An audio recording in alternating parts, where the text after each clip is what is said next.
So the DYCP, which stands for Developing Your Creative Practice, is an Arts Council funded project which allows artists from all disciplines to take their creative practice to the next level.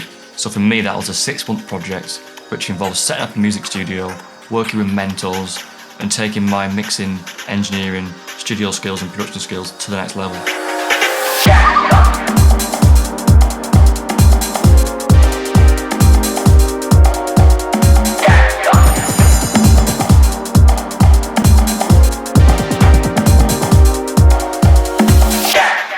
Yeah, so for the project, really what I wanted to do and outlined at the start was just to produce 3 tracks. Thought it'd give me enough practice to kind of see a project through from start to finish.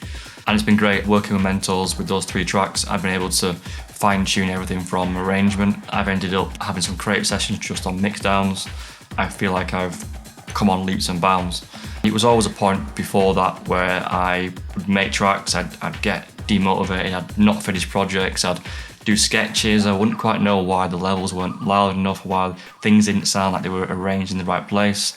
And mixdown and engineering has been a big part of that. So now I have 3 tracks. The idea to find my sound within those is really come together. I think everyone does as an artist. You copy things first. I want to make a track like that, I want to sound like that. With this now, I feel like I've got motifs that I come back to. I've got things that are me, that I reference in other songs. And yeah, it's made me definitely improve as a songwriter.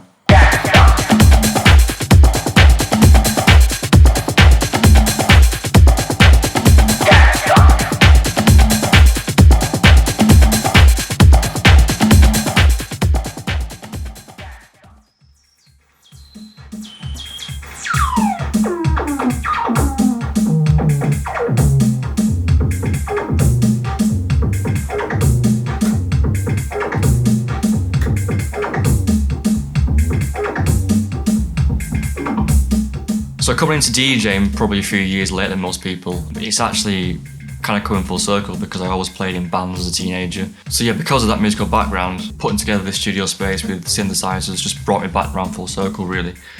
Whether it's putting a beat into the TRIS, just jamming out, touching buttons and hitting things, and then playing keys on the Korg Minilog as well, it just makes me feel like I'm back playing guitar again with my effects pedals and I can channel that creativity. And once that's done, we take it to the studio and we do the mix down, and it separates the process. It just means I can get to tracks a lot quicker now. It means I can come in, have an idea, and I'm working on a track straight away. It's just been great to have that idea and just be really workflow efficient.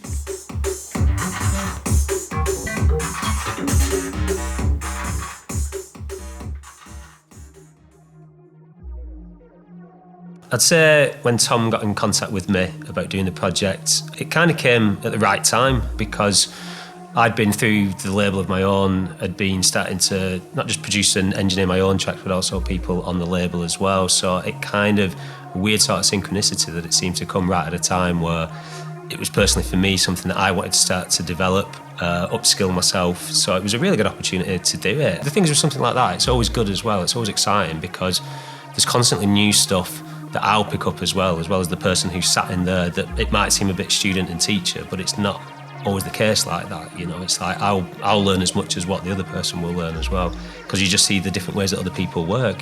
So yeah, working in the box in Logic Pro with Chris has been an eye-opener as well. To work with someone who's got that real ear for mix downs, you just see things in your tracks that you haven't seen before. Obviously Tom had come at me with how his layout and sessions were sounding, which was kind of in quite early stages. So by the time we got to be able to sit down, I could see an improvement through that already, and sort of I could see the structure and everything in place. So it really just became about just sweetening up those sounds, being able to go through the plugins, obviously stuff that we'd spoken about in the previous sessions, putting that to practice. But what was really good to see was that Tom had been able to employ a lot of what we'd been talking about and going through as well to get the sounds pretty much as solid as they came. There was still a bit to do, not a great deal. So yeah, just putting my experience into that, but also I think being able to sit together as well, and as it always is in those circumstances, just bouncing ideas off each other as well, which when we was doing things remotely wasn't always the easiest way to do that.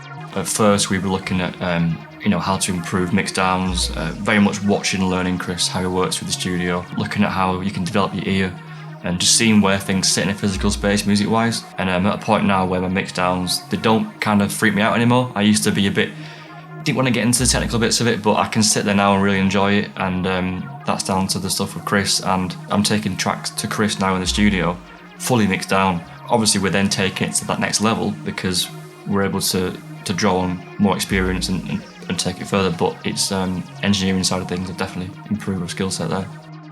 So yeah, I think when we got the tracks over to start working on, could definitely see everything that we've been speaking about put into practice on those tracks, and especially even the newer tracks on the quite sort of recent sessions, which were tracks that we hadn't really looked on that much in the very early sessions. Were kind of, there wasn't really much of anything to do at all, you know. So it was good to know that what I'd put across and the information that I'd given or taught, I suppose, had been listened to, and I suppose it made me realise that I maybe know what I'm talking about sometimes.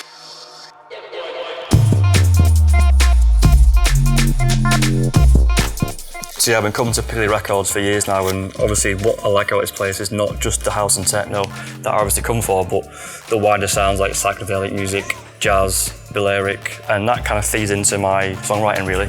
Buying things like this and opening my eyes to more than just the dance floor sounds has been, I think it's been crucial really in finding that sound. Spirits from the other world.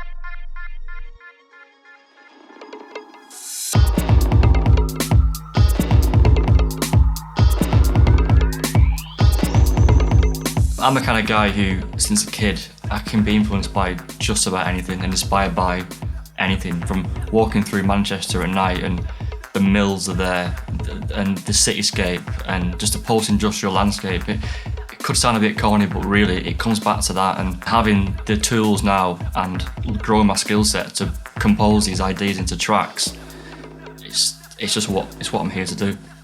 So producing a piece of work that is out there, published, and hopefully people listen to it, and it's out there longer than I'm probably going to be around for, that's important, and I think I've always wanted to do it, and the fact that now I have the skills to do something that I'm hopefully not going to look back on in 5 years' time and say, I shouldn't have put it out too soon, it wasn't there.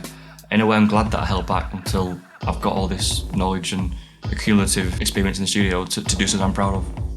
Like I say, certainly in those last few tracks that came across, it was all pretty much solid. And I think, you know, from going forward from there as well, that, you know, Tom will just be a really confident and competent producer as well. You know, it certainly seems that, as I say, it's a learning game every time you get in the studio as well. But it certainly seems that what had been put across and what we spoke about had been listened to, and yeah, job done.